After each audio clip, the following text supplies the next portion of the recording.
Hoje, a presença do jornalista Deusdedit de Azevedo Dias, o da Dias, na sequência da conversa iniciada na nossa edição de ontem. Deusdedit, você falou ontem, rebobinou sua história profissional que me surpreendeu em alguns aspectos, dado que você trabalhou em locais que eu nem me lembrava ou não sabia. E depois você falou a respeito da sua experiência profissional quando você deixa de ser meio estilingue e virou vidraça, né? Você saiu do lado, você saiu da redação e foi ser assessor de uma grande companhia, de um grande projeto, que foi o projeto CST, que você viu no Nascedouro. Bom, nós temos uma questão, depois disso, entre outras experiências, quando você encerra seu ciclo na Celó, você foi trabalhar como executivo da ASIS. E me parece que ali você também teve uma experiência rica na colheita de uma cultura de associativismo, né? Que é tão importante para nós do ponto de vista de convergência de esforços da classe produtiva. Como é que você vê essa cultura do associativismo e o nível de consciência do nosso empresariado para essa questão do associativismo? O empresário brasileiro, a gente não fala do associativismo só empresarial, tá? Eu passei pela Associação dos Empresários da Serra, que foi fundada, né, há 40 anos pelo Sérgio Rogério de Castro, e com um forte propósito de unir os empresários em torno de um objetivo. O Civit, naquela época, o Civit 1, não tinha nenhuma infraestrutura quando foi criado, e ali eles se sentiram na obrigação, para sobreviver, de criar uma associação empresarial. E essa cultura do associativismo, ela passa por toda a organização da sociedade brasileira. Eu tive uma experiência com essa cultura do associativismo em 1970, quando eu fui presidente da Casa do Estudante de Cachoeiro de Itapemirim. Tá? Eu era um jovem ali, aí, com meus 20 anos, né?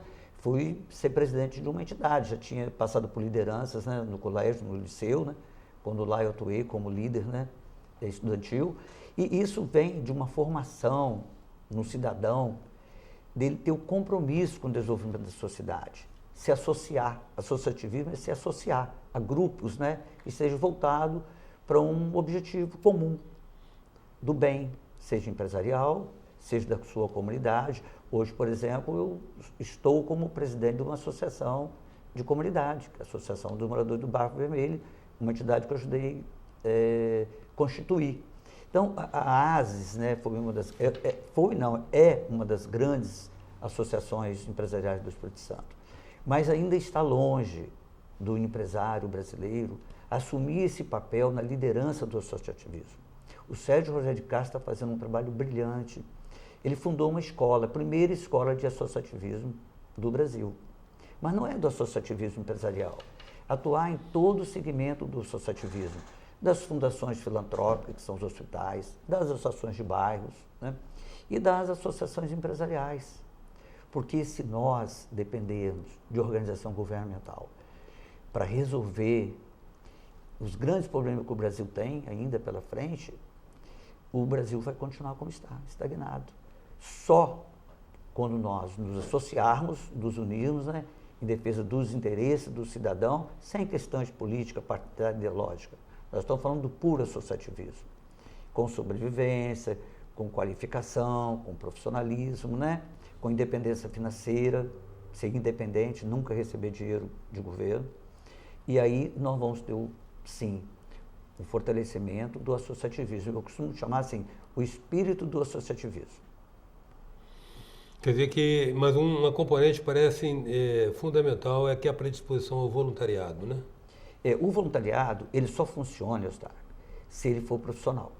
Se é apenas voluntário, vai quando quer, a hora que quer, e faz o que quer e quando pode, não funciona. Nós temos que entender que o voluntariado ele tem que se profissionalizar, ele tem que saber o que ele está fazendo, ele tem que ter resultado, ele tem que saber que uma entidade tem que ter alternância de poder, uma entidade não tem donos, essa alternância é muito importante. Regularidade, ela tem que ter sustentabilidade financeira, né, e ela tem que ter um profissional à frente. Normalmente os dirigentes, né, de entidades são pessoas que dedicam uma parte do seu tempo para uma causa. Okay. E nem sempre esses dirigentes são profissionais, então eles precisam ter um suporte profissional. Ou seja, precisa de uma estrutura profissional. Precisa de uma estrutura profissional. Uma entidade não funciona se ela não tiver. Ela tem que ter sede própria, tem que ter um bom estatuto, tem que ter alternância no poder, e tem que ter gestão e sustentabilidade.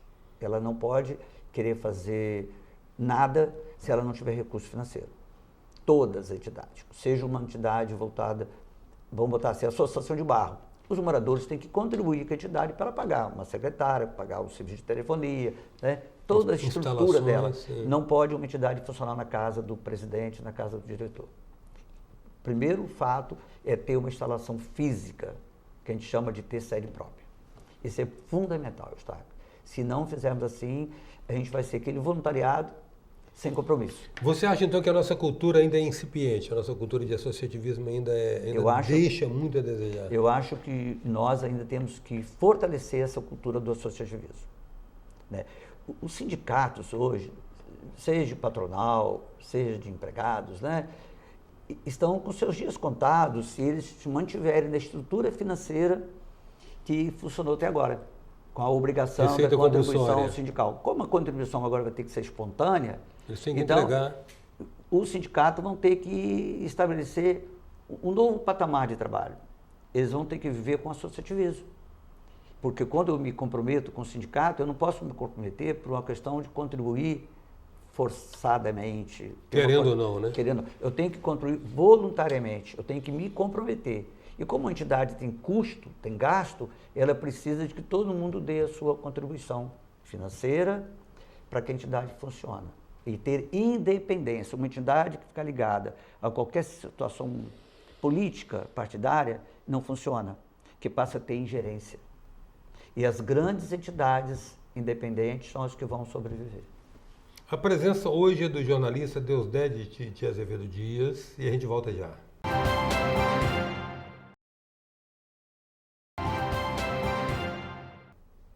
Voltamos com a presença do jornalista Deusdedit de Azevedo Dias. Dias, você mencionou a nossa cultura de associativismo hoje, né? E a etapa que ela se encontra e os requisitos para que o associativismo seja exercitado de uma maneira efetiva e forte. Mas vamos resgatar outros papéis seus. Você, como jornalista, como é que você está vendo a imprensa atual, a cena da imprensa, particularmente da imprensa capixaba, da qual você já foi protagonista?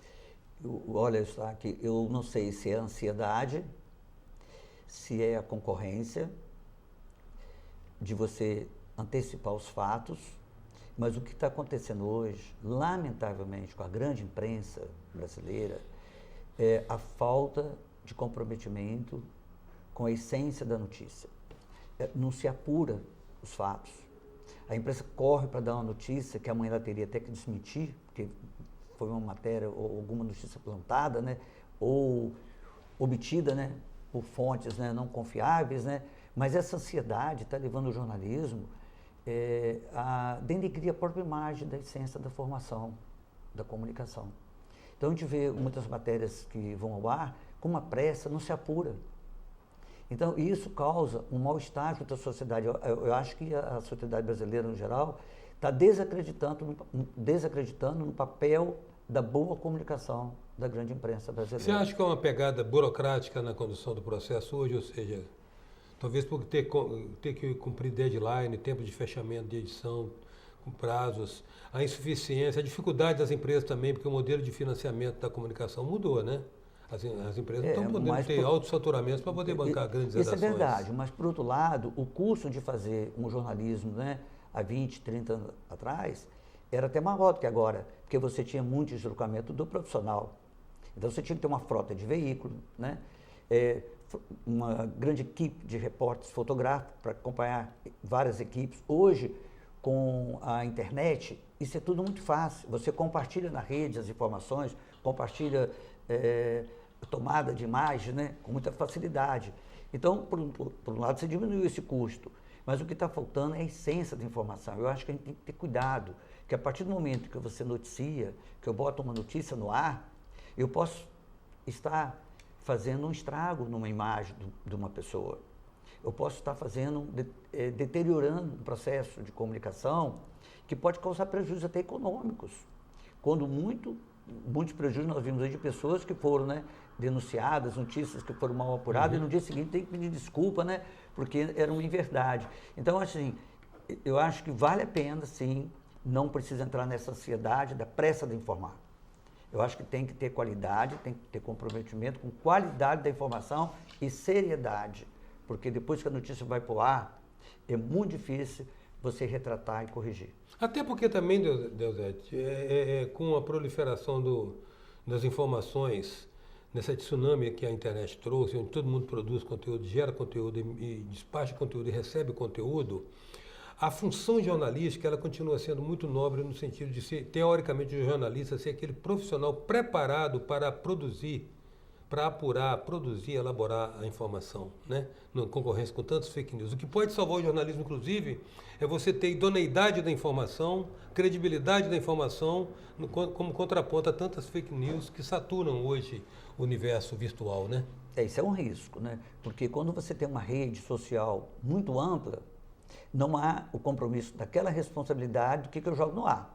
Isso. Muitas das chamadas fake news, né, tem feito estragos grandes aí. Por outro lado, tem ampliado o processo de comunicação, democratizado, né? Mas tem um risco. Tem um risco que uma redação de uma TV, de um jornal, de uma rádio, apura os fatos, né? E tem a responsabilidade que coloca no ar. Isso. E tem um fato muito positivo. Nós temos muito mais profissionais hoje preparados com as escolas de comunicação do que tínhamos antigamente. Então você tem uma mão de obra qualificada, fornecida para o mercado editorial muito boa. Tem bons profissionais, se formam muito mais profissionais que se formavam 10, 20, 30 anos atrás. Então não justifica essa questão, né, da pressa de informar. Eu acho que nós temos que parar e pensar. A imprensa, a grande imprensa, está perdendo espaço para a mídia, né, social. Está perdendo. E a credibilidade, algumas vezes, é maior na mídia social, porque as pessoas acessam com muito mais rapidez. Eu conheço pessoas que falam, não, eu vou ver o Face, né? Vou assistir o YouTube, que está tudo ali, do que assistir, às vezes, um grande noticiário ou ler um grande jornal.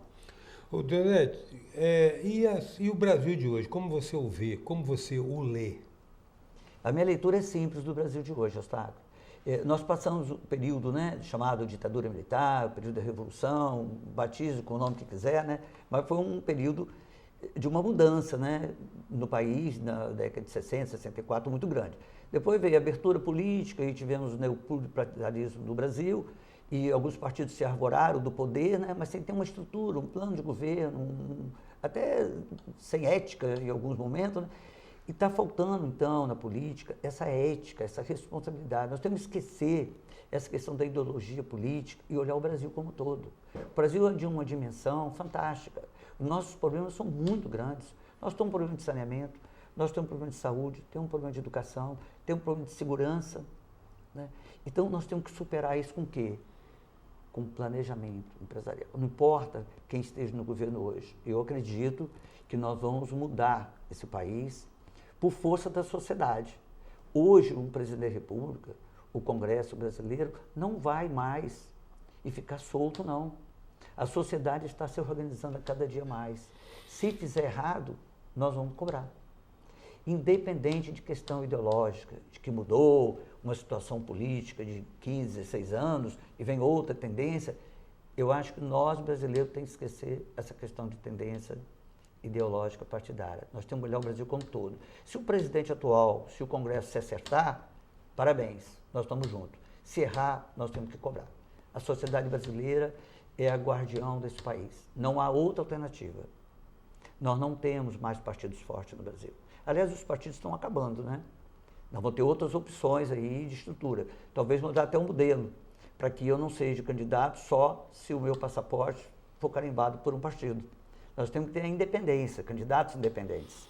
Eu acho que isso vai valorizar e vai permitir que pessoas do bem se candidatem nesse país. Hoje, ninguém pode se candidatar se não pedir bênção aos partidos. Essa é a mudança que eu espero. Quero agradecer, Deusete, sua disponibilidade de estar conosco, sua presença aqui. Obrigado, Eustáquio, né? E é um prazer estar aqui. Eu acho que nós somos capixabas, né? Somos partícipes, né, das mudanças que o Espírito Santo experimentou. Hoje o Espírito Santo é um estado que tem tudo para dar certo. É um grande estado.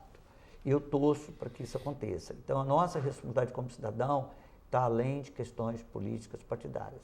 Nós temos que nos comprometer como cidadãos. Ajudar a cidade, ajudar o estado, ajudar o Brasil. Não tem outra saída, tá? Todos trabalharmos em prol dessa grande nação.